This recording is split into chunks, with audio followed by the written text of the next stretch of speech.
Hi, a very good evening. In the previous class, we dealt with the various kind of free consents, which are what is free consent and what is not needed to be free consent, etc. Now, today in the class, we will be dealing with a lot of miscellaneous topics. Miscellaneous मतलब यहाँ वहाँ जो छोटे-छोटे चीजें बाकी हैं, उनको हम complete करने वाले हैं. So let's just start it without wasting our time. So the first topic which you see on the screen is effects on collateral agreement of illegal agreement and effect of partially legal and illegal agreement. इसको हम देखते हैं यहाँ पर क्या होगा. Basically concept I will just explain it to you. आपको मैंने इलीगल अग्रीमेंट्स पढ़ाया है, मैंने आपको बताया है कि इलीगल अग्रीमेंट्स क्या होते हैं. ठीक है, तो illegal agreements are agreements which are not permitted और फॉरबिडन बाय लॉ. मतलब जो लॉ ने फॉरबिड करे हुए हैं. तो ऐसा भी कभी हो सकता है, ऐसा भी कभी हो सकता है कि जो मेन अग्रीमेंट है, समझो बात को, जो मेन अग्रीमेंट है, ये टॉपिक उससे रिलेटेड है. जो मेन अग्रीमेंट है वो क्या है, वो फॉरबिडन बाय लॉ है, वो क्या है, इलीगल है. What is that? That is illegal. Okay, but जो उस चीज को करने के लिए, उस चीज को कैरी आउट करने के लिए जो साथ में कोलैटरल अग्रीमेंट्स लिए हैं. कोलैटरल अग्रीमेंट्स मतलब कि उस चीज को करने के लिए जो भी आप चीजें, जो भी आपने अग्रीमेंट में एंटर किया है, वो इलीगल नहीं है. That is not illegal. तो व्हाट विल हैपन, वो आपको कहते हैं कि इसको क्या करना है. मतलब मेन अग्रीमेंट आपका इलीगल है, लेकिन उस चीज को करने के लिए जो कोलैटरल का मतलब होता है जो साइड अग्रीमेंट्स होते हैं, वो एंटर हुए हैं, वो टेक्निकली स्पीकिंग इलीगल नहीं है. तो फिर आप क्या ट्रीटमेंट दोगे? देखो, इसको एक एग्जाम्पल से देखते हैं. फॉर एग्जाम्पल, अगर प्रिज्यूम करते हैं, ठीक है, आपको एक पिस्टल खरीदनी है अपने प्रोटेक्शन के लिए, और आपने क्या किया, आपने लाइसेंस वगैरह सब कुछ ले कर बैंक से लोन लिया पिस्टल लेने के लिए. बैंक ने आपको लोन दे दिया, आपने परचेज कर लिए पिस्टल. कोई प्रॉब्लम नहीं है इस ट्रांजैक्शन में, कहीं प्रॉब्लम नजर ही नहीं आ रही, क्योंकि पिस्टल लेना आपने लाइसेंस के थ्रू पिस्टल ली है ना, लीगल है. और बैंक से जाकर आपने, बैंक से जो आपने पैसे लिए, बेटा बात समझिए, मेन अग्रीमेंट कौन सा है, पिस्टल खरीदना. लेकिन पिस्टल खरीदने के लिए मुझे क्या चाहिए था, पैसा. पैसा कहां से आएगा, बैंक से लोन लिया. तो बैंक से जो लोन लिया है वो क्या है, वो कोलैटरल अग्रीमेंट है. पिस्टल खरीदना क्या है, मेन अग्रीमेंट है. क्लियर है? अभी वाले एग्जाम्पल में तो सब कुछ सही था. थोड़ा सा ट्विस्ट करते हैं. हमने लाइसेंस लेने गया, लंबी लाइन लगी थी लाइसेंस की, आपको वैक्सीन भी लगानी थी, वहां भी लंबी लाइन लगी थी. आपने सोचा कौन सी लंबी लाइन में लगूं, तो आपने सोचा क्यों मैं पिस्टल की लाइन में लग के टाइम वेस्ट नहीं करूंगा, कोविड हो गया तो मैं वैक्सीन की लाइन में जाके लगता हूं. अब वैक्सीन की लंबी लाइन में लग गए तो लाइसेंस नहीं मिला पिस्टल का. अब जब लाइसेंस नहीं मिला पिस्टल का, तो आपने सोचा पिस्टल तो चाहिए, तो आप सेटल हो गए थोड़ा सा बीच में. आपका दोस्त रहता था यूपी में, with no offence to people who are living in UP, this is just an example, story है, स्टोरी की तरह लेके एंजॉय करें. आपने अपने दोस्त को फोन किया जो यूपी में, काफी कॉन्टैक्ट है भाई के, तो वो उसने आपने उसको बताया कि ऐसा ऐसा हो गया आपके साथ. उसने बोला क्या तू भी लगा हुआ लाइसेंस पिस्टल के पीछे, तू आ यूपी में तुझे कट्टा दिलवाता हूं.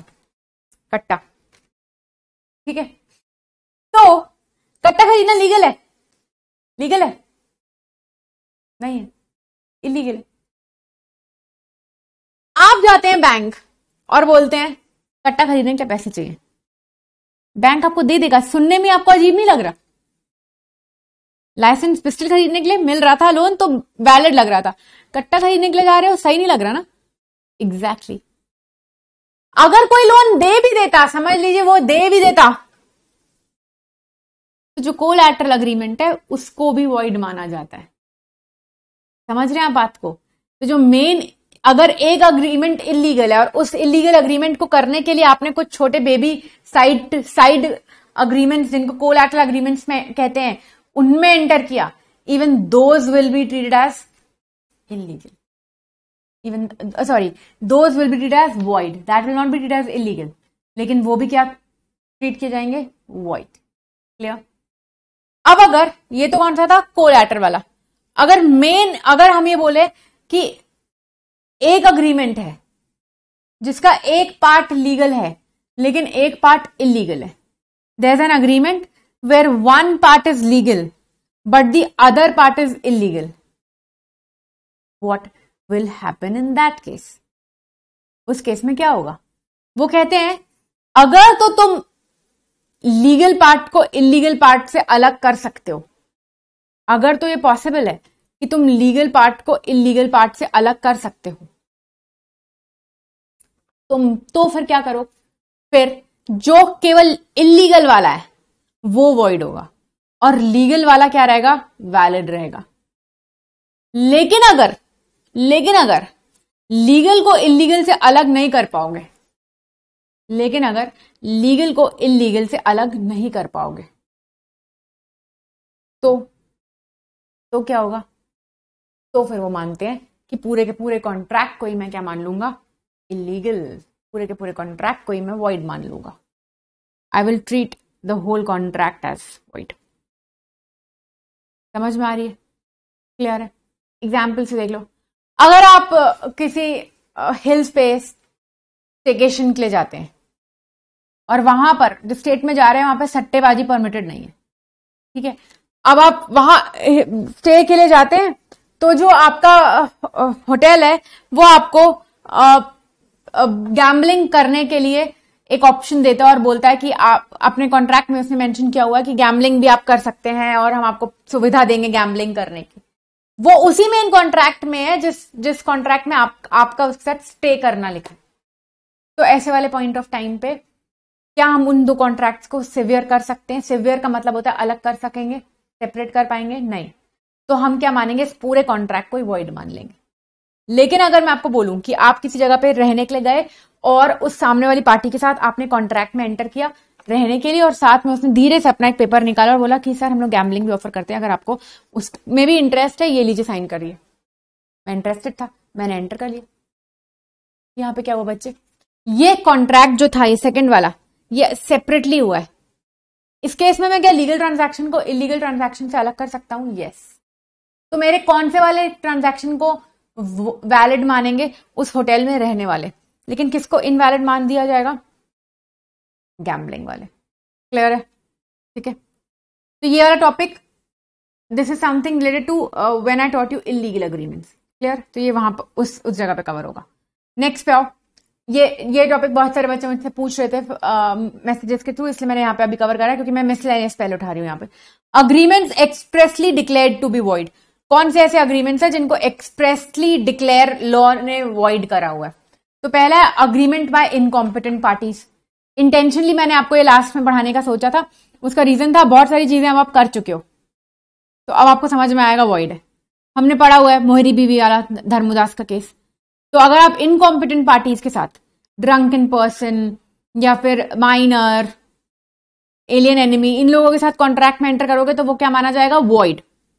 इलीगल ऑब्जेक्ट है, इलीगल ऑब्जेक्ट के लिए कर रहे हो। Even if the illegal part can not be सिवियर्ड from the legal part, object तो आपका क्या था?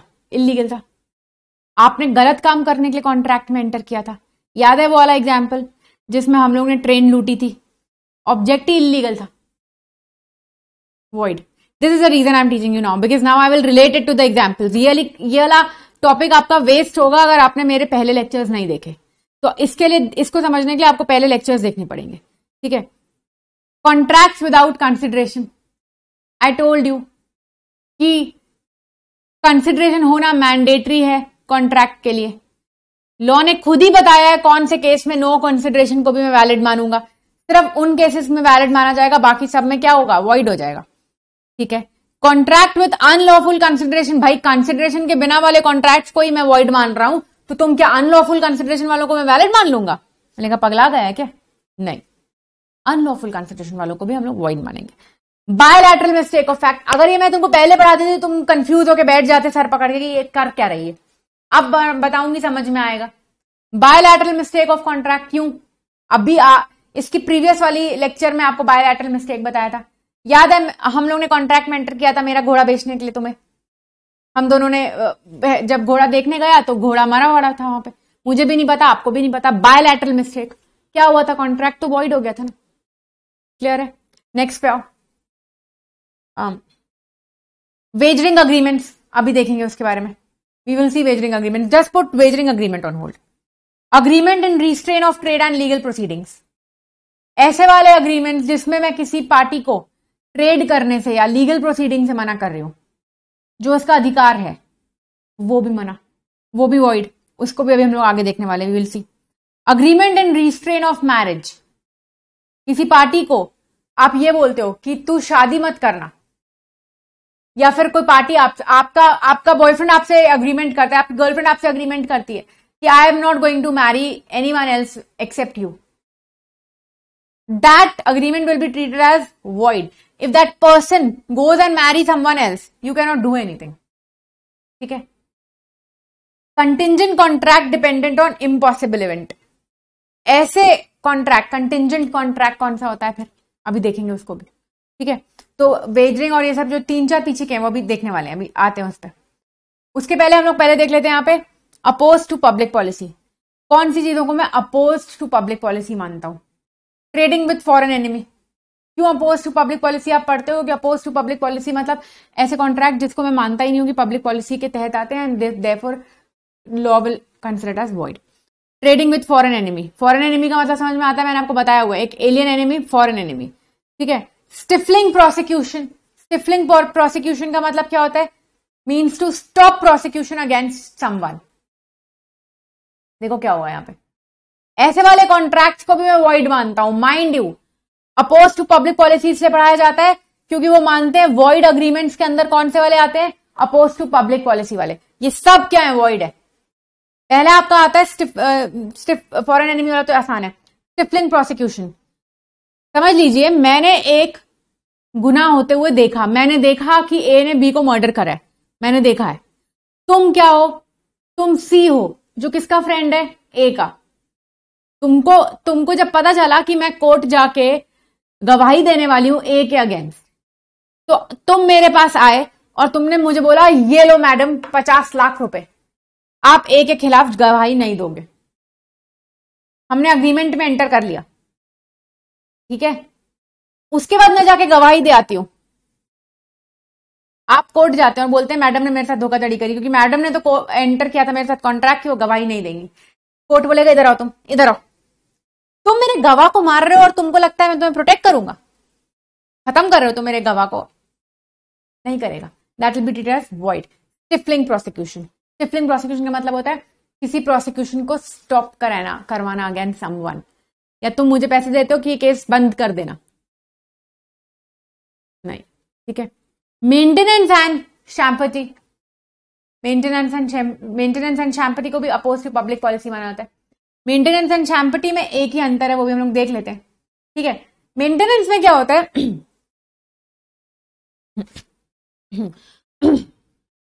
यहां पे बोला जाता है, समझ लीजिए 2 पार्टीज हैं, ठीक है। उनमें से जो फर्स्ट पार्टी है उसने क्या किया? उसने अपने एक दूर के दोस्त को पैसे दिए और बोला कि तू सेकंड पार्टी के अगेंस्ट केस कर क्योंकि मुझे इसको परेशान करना है। समझो, there is a party A and there is a party B.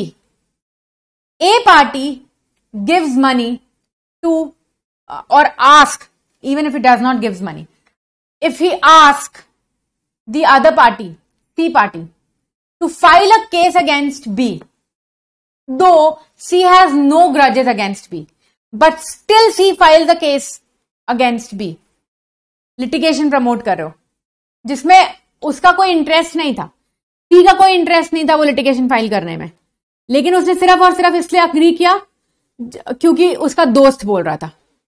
In that case it is termed, ये केस को मेंटेनेंस कहते हैं, this is termed as maintenance. इसका इंटेंशन क्या होता है? स्पेक्युलेटिव लिटिगेशन, झूठे लिटिगेशन को इंकरेज करना।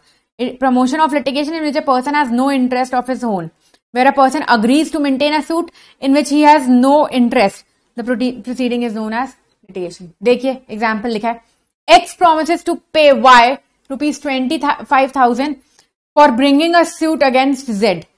X's motive being to sue Z and annoy him. सिर्फ उसको परेशान करना चाहता था और उसमें साथ दिया उसने। क्लियर है?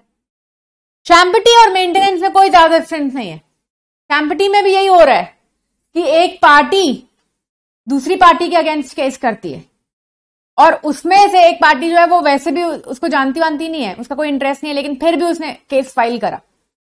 समझो बात को। One party इसी एग्जाम्पल में मान लो, पुराने वाले में ए ने क्या बोला था, बी के अगेंस्ट केस फाइल कर, किसको बोला था, सी को, ठीक है। तो वो क्या हो गया था, मेंटेनेंस हो गया था लॉ की नजर में। अगर ए ने सी को बोला कि तू बी के अगेंस्ट केस फाइल कर, इस केस में अपन 1 करोड़ जीतने वाले हैं और मैं तुझे 40% दे दूंगा। अब यहां पे क्या हो गया, मनी इन्वॉल्व हो गया। ये शैम्पटी है, बस इतना ही फर्क है मेंटेनेंस और शैम्पटी पे।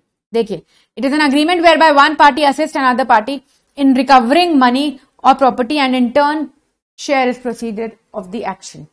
L agrees to pay ₹50,000 for suing N and in turn seeking 60% of share in the proceeds received to M. Clear? Void है ये agreements because these are treated as opposed to public policy, and opposed to public policies agreements are void in India. Let's see the other opposed to public policy. Marriage brokerage, जो ये शादी करवाने वाले विचोले होते हैं। Ma'am ये जो matrimony website है वो भी नहीं, उनका मेन वो that is a trade they are doing, that is not a simple brokerage they are charging for it, ठीक है। मैरिज ब्रोकरेज के केस में not permitted. Creation of monopolies, monopoly create करना, क्यों, क्योंकि आपके यहां पे एक एक्ट है, आपको पता होगा शायद, इसके बारे में आपने सुना होगा, सॉरी आपने इस एक्ट के बारे में सुना होगा। कंपटीशन कमीशन ऑफ इंडिया का एक एक्ट, मतलब बॉडी है, कंपटीशन एक्ट, जानते हैं हम इसके बारे में। इसके अंदर एक CCI होता है, कंपटीशन कमीशन ऑफ इंडिया।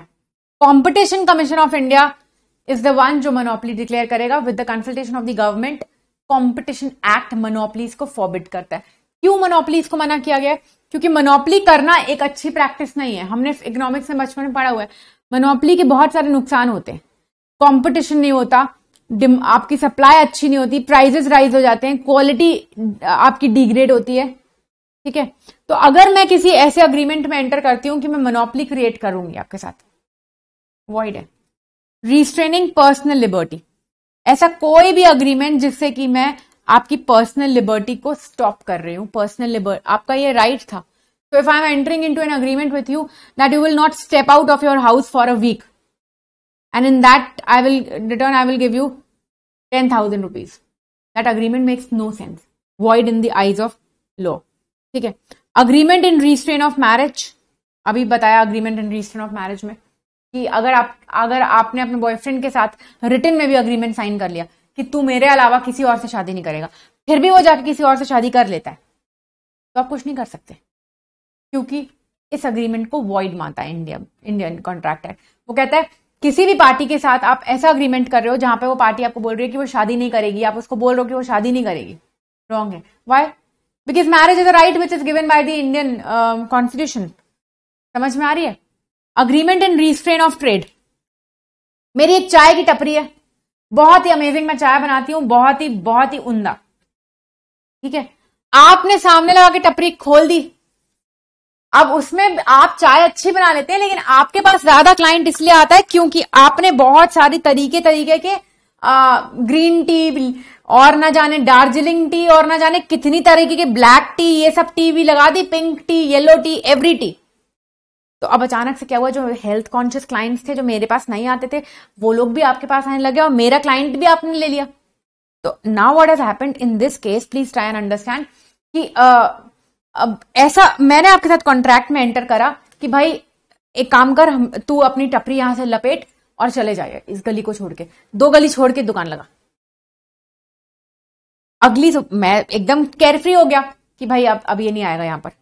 अगली सुबह क्या होता है, मैं आता हूं दुकान खोलने और सामने मुझे तुम्हारी टपरी फिर से दिखती है। Now in that case what has happened, of course इस केस में भी क्या होगा, इस केस में क्या मैं कोर्ट में जा सकता हूं बोलने कि इसने मेरे साथ अग्रीमेंट एंटर किया था कि ये टपरी नहीं खोलेगा अपना। कोर्ट बोलेगी तुम इधर आओ, मैंने कॉन्स्टिट्यूशन में उसको राइट दिया है कि वो जो भी ट्रेड करना चाहे कर सकता है, who are you to stop? And therefore such agreements are void.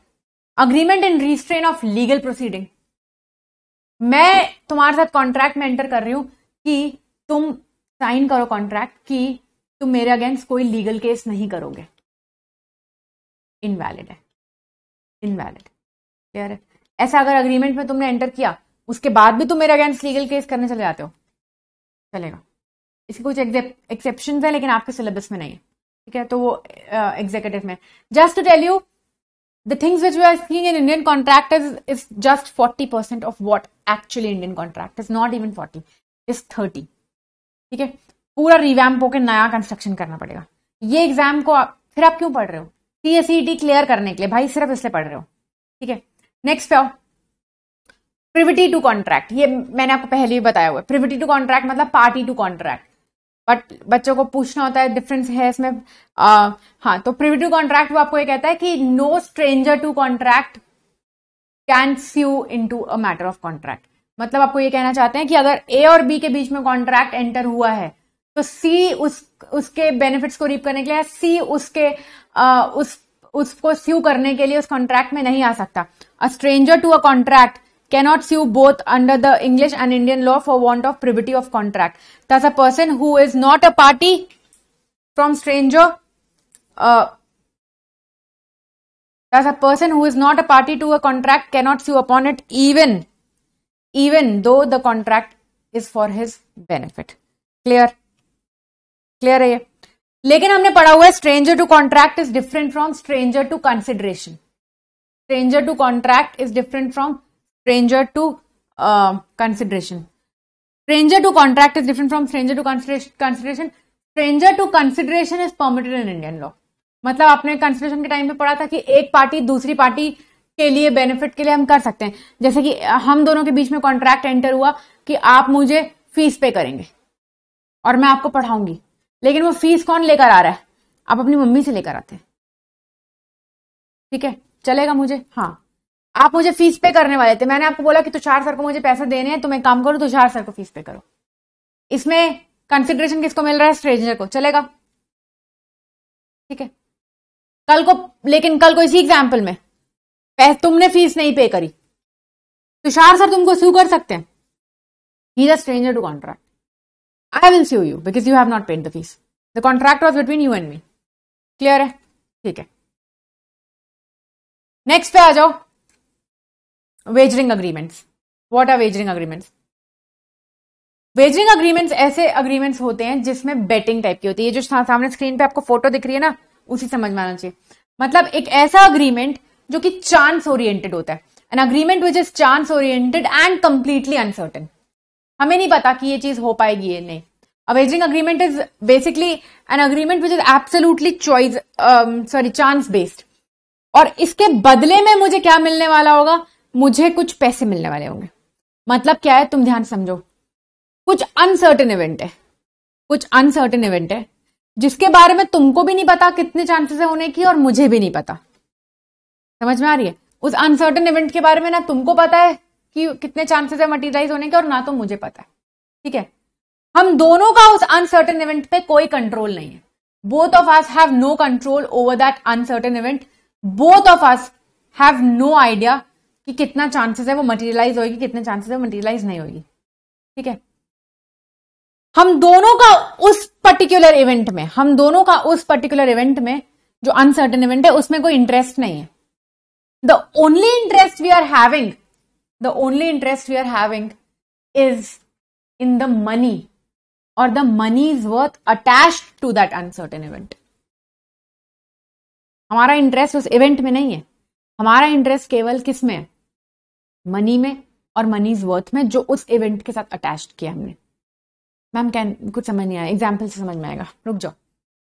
समझ लो, तुमने और मैंने बेट लगाई है कि आज शाम को बारिश होगी।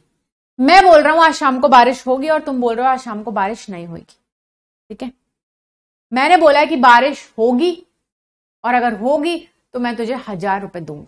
सॉरी, अगर होगी, मैं तो ये कह रहा हूं ना कि होगी, अगर होगी तो तू मुझे 1000 रुपए देना, और तुम कह रहे हो कि नहीं होगी, 100% नहीं होगी, और अगर नहीं हुई तो आई विल गिव यू 1000 रुपीज। हमारे बीच में बेटिंग हुई। ऐसे कई बार होता है ना, लगी शर्त, यू रिमेंबर? तो ऐसे पॉइंट ऑफ टाइम पे क्या हुआ, ध्यान से सुनो। ए और बी के बीच में ट्रांजैक्शन हुआ है कि अगर बारिश होगी तो एक पार्टी दूसरे को पे करेगी, और नहीं होगी तो दूसरी पार्टी को पे करेगी। अब ये अनसर्टेन इवेंट है। पहली बात, क्या बारिश होना is a uncertain event. Mutual chances to gain और लॉस फॉर ईच पार्टी, क्योंकि बारिश हो भी सकती है, बारिश नहीं भी हो सकती।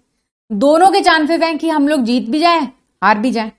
Neither party to have a control over event. क्या बारिश पे हम दोनों में से किसी का कंट्रोल है? नहीं है। अनसर्टेन इवेंट पे हमारा कंट्रोल नहीं है। Neither party should have interest in the event. हमको बारिश में कोई इंटरेस्ट नहीं है। बच्चे समझो, बारिश हुई तो भी मुझे फर्क नहीं पड़ता, बारिश नहीं हुई तो भी मुझे नहीं फर्क पड़ता। बारिश से मेरा कुछ नहीं है। कौन सा मेरे खेत खलिहान में पानी भर जाएगा या कुछ ऐसा हो जाएगा, या आपने ऊपर अपनी मम्मी के सारी साड़ियां और गद्दे सूखने डाले हैं कि आपको उठा के लाने। You have no interest in the rain. What is you and we are interested? We are solely interested in the moneys और मनीज वर्थ। हमारा सिर्फ और सिर्फ इंटरेस्ट किसमें? पैसा जो उससे कनेक्ट किया हमने। हमारा इंटरेस्ट 1000 रुपए में। तो ये वाला एग्जाम्पल जो है ये वेजरिंग अग्रीमेंट है। इंडिया में वेजरिंग अग्रीमेंट्स जो चांस ओरिएंटेड होते हैं, कंप्लीटली अनसर्टेन, उनको हम क्या मानते हैं? वॉइड मानते हैं। That is treated as void. That is treated as void. Only in Maharashtra and legal it is treated as illegal. तो मैम वहां पे इलीगल है, वॉइड नहीं है। भाई हर इलीगल वॉइड होता है। समझ में आ रही है? तो ये बहुत ही क्लियर है। यहां पर आपको क्या कह रहे हैं? वॉइड अग्रीमेंट्स, जो अग्रीमेंट्स है वो वॉइड होते हैं। महाराष्ट्र और गुजरात में वो इलीगल भी होंगे। महाराष्ट्र और गुजरात में वो क्या होंगे? इलीगल भी होंगे। At the same time it will be illegal. Clear? ठीक है, ओके। तो यहाँ पे कुछ एग्जाम्पल्स दिए हुए हैं वेजरिंग कॉन्ट्रैक्ट के। वेजरिंग कॉन्ट्रैक्ट का फटाफट पहले यहाँ पे एग्जाम्पल्स देख लो आप। लॉटरी अलाउ नहीं करती Indian government. Crossword puzzle without skill, sudoku वगैरह में स्किल लगता है। ऐसी क्रॉसवर्ड पजल्स जिसमें चांस है, जिसमें कोई स्किल नहीं लगता, वेजरिंग अग्रीमेंट। स्पेक्यूलेशन कॉन्ट्रैक्ट में होता क्या है? उस प्रोडक्ट को आप नहीं परचेज कर रहे हो, तो किसी भी प्रोडक्ट को परचेज सेल नहीं कर रहे हो, तो बल्कि उस प्रोडक्ट में जो चेंज इन प्राइस होता है उसको सेल या परचेज कर रहे होते हो। अगर मैं आपको बोलूं कि मैं आपको बेचूंगी नहीं आपके, I will not sell you the shares, rather I will give you the difference in the price. तो if you enter into a contract today और आज शेयर 20 रुपए का बिक रहा है, एक हफ्ते के बाद अगर आप उसको बेचना चाहते हैं, आपके पास तो शेयर है ही नहीं, लेकिन आपने आज खरीदा था उसको स्पेक्यूलेशन में। स्पेक्यूलेशन मतलब इमेजिनरी। तो ऐसे पॉइंट ऑफ टाइम पे 25, एक हफ्ते के बाद अगर उसका 25 रुपए प्राइस हो जाता है, आप बेचना चाहते हैं, तो मैं आपको केवल 5 रुपए दूंगी, क्योंकि इन रियलिटी आपने क्या किया है? आपने मुझे आज 20 रुपीज भी नहीं दिए थे, उस डेट पे आपको 25 भी नहीं दूंगी, लेकिन क्योंकि आपने 5 का गेन कर लिया, मैं आपको 5 रुपीज दूंगी। This is speculation contract. ठीक है, परमिटेड नहीं होते, कुछ एक्सेप्शंस के साथ। ओके, तो अभी आपको एक्सेप्शंस पे नहीं जाना है। नॉट, ये आपको इसलिए पढ़ाया जाता है ये वाला पार्ट, क्योंकि अगर एग्जाम्पल सीधे पूछ लिया एग्जाम में तो। नॉन वेजरिंग कॉन्ट्रैक्ट कौन से होते हैं? इनको अगर ये आपको लग भी रहे हैं कि वेजरिंग है, लेकिन ये वेजरिंग नहीं होते। इंश्योरेंस का कॉन्ट्रैक्ट नॉन वेजरिंग होता है। कॉम्पिटिशन विच इन्वॉल्व स्किल, ऊपर अपन ने क्या देखा था? जो competition which does not involve skill. Crorepati में पैसे जीत के आयो, वेजरिंग कॉन्ट्रैक्ट है? नहीं, वेजरिंग नहीं है। समझ में आ रही है? क्यों? क्योंकि उसमें क्या इंक्लूडेड है? उसमें स्किल इंक्लूडेड है। Sale and purchase of sales, यहां पे क्या हुआ था? यहाँ पे स्पेकुलेशन कॉन्ट्रैक्ट में परचेज और सेल शेयर का नहीं हो रहा था, बल्कि उसके डिफरेंस इन प्राइस का था। एक्चुअल में अगर परचेज और सेल शेयर को कर रहे हो तो वो वेजरिंग कॉन्ट्रैक्ट नहीं कहलाएगा। क्लियर है? तो वेजरिंग कॉन्ट्रैक्ट समझ में आ गया। वेजरिंग कॉन्ट्रैक्ट एक ऐसा कॉन्ट्रैक्ट होता है जो कि अनसर्टेन इवेंट्स के ऊपर डिपेंड होता है। अनसर्टेन इवेंट किसी की, दोनों पार्टी से कंट्रोल में नहीं होती, दोनों के इक्वल चांसेस है जीतने और हारने के, और साथ में उनका इंटरेस्ट कुछ नहीं होता उस अनसर्टेन इवेंट में, बल्कि उनका इंटरेस्ट तो उस पैसे में होता है जो उस अनसर्टेन इवेंट के होने या नहीं होने से जोड़ा गया है। क्लियर है? ठीक है, नेक्स्ट पे आओ। Contingent agreement. Contingent agreement, contingent agreement का मतलब होता है एक तरह का से देखो कि एक ऐसा अग्रीमेंट जो डिपेंडेंट होता है किसी चीज पे। तो अगर ये होगा तो मैं तुम्हारे लिए करूंगी, अगर ये नहीं हुआ तो मैं तुम्हारे लिए नहीं कर पाऊंगी। If there something which will happen, I will do it, I will do this for you. If it does not happen, I will not do. Example, आप एंटर करते हैं फायर इंश्योरेंस कंपनी के साथ। फायर इंश्योरेंस में आग लगेगी तो मैं आपको पैसे दूंगी, आग नहीं लगेगी तो मैं आपको पैसे नहीं दूंगी। कंटिंजेंट कॉन्ट्रैक्ट, इसका बेस्ट एग्जाम्पल भी इंश्योरेंस है। क्लियर है? कोई डाउट है इसमें? बस इतना ध्यान रखना है, contingent agreement, wagering agreement void थे, कंटिंजेंट अग्रीमेंट वैलिड होते हैं, कंटिंजेंट अग्रीमेंट वैलिड होते हैं अनटिल एंड अनलेस इसके साथ भी जो एक आंसर एक इवेंट जुड़ी हुई है, वो इवेंट अगर इम्पॉसिबिलिटी टू परफॉर्म हो जाती है, ये देखिए आई जस्ट टेल यू, ये जस्ट रिमेंबर, ये वाला भी बताया था आपको, agreement sorry contingent contract dependent on impossible event, contingent contract dependent on impossible event which is now impossible event, उसके केस में वो क्या हो गया था, वॉइड हो गया था। नहीं तो वैसे कंटिंजेंट कॉन्ट्रैक्ट कौन से होते हैं, वैलिड होते हैं। इसका एक एग्जाम्पल से मैं आपको समझा सकती हूँ कंटिंजेंट कॉन्ट्रैक्ट। इस केस में समझ लीजिए कि मेरा घर एमपी में है और मैं रहती हूँ दिल्ली में, आप भी रहते हैं दिल्ली में, तो एमपी के कोई बहुत मशहूर मैंने आपके लिए मार्बल्स मंगवाए हैं, तो वहां से मैंने आपको बोला कि मेरा ट्रक निकला है वहां से, जब यहां पर मेरे पास वो आ जाएगा, समझो when I will receive the marble statues, I will sell it to you। तो क्या हुआ यहां पे, जब मेरे पास वो मार्बल आ जाएंगे तो मैं आपको बेच दूंगी। वो मार्बल मेरे पास आ जाते हैं और मैं आपको नहीं बेचती, मार्बल के स्टैचू आ जाते हैं संगमरमर के, मैं आपको नहीं बेचती, आप मुझे घसीट सकते हो कोर्ट में, क्योंकि ये वैलिड कॉन्ट्रैक्ट, क्लियर है, कंटिंजेंट कॉन्ट्रैक्ट इज वैलिड। इस मैंने बोला था जब वो मेरे पास आ जाएंगे मैं आपको दे दूंगी, ठीक है। अगर ट्रक आते वक्त, अगर आपको रूट पता होगा तो क्रॉस करते एमपी से दिल्ली आते वक्त चंबल की घाटियां आएंगी, चंबल की घाटियां is where all the dacoits are known to live, डाकू रहते हैं वहां पे, so it's very unsafe. So while the truck was crossing from there, डाकुओं ने हमला कर दिया, it was attacked by the dacoits and वो सारे संगमरमर ले गए, सारा मार्बल ले गए। Now I don't have the marble because it is a contingent event. ऐसे point of time पे, since now the thing has become impossible for me to perform, I will not get that marble because that marble has already been stolen. Is it quite simple and clear? The contract will become void. ठीक है, next पे आओ, quasi agreement. Quasi agreement क्या होता है? Quasi agreement एक agreement है जो एक्चुअली अग्रीमेंट नहीं है, लेकिन लॉ ने उसको अग्रीमेंट के कपड़े पहना दिए। You confused?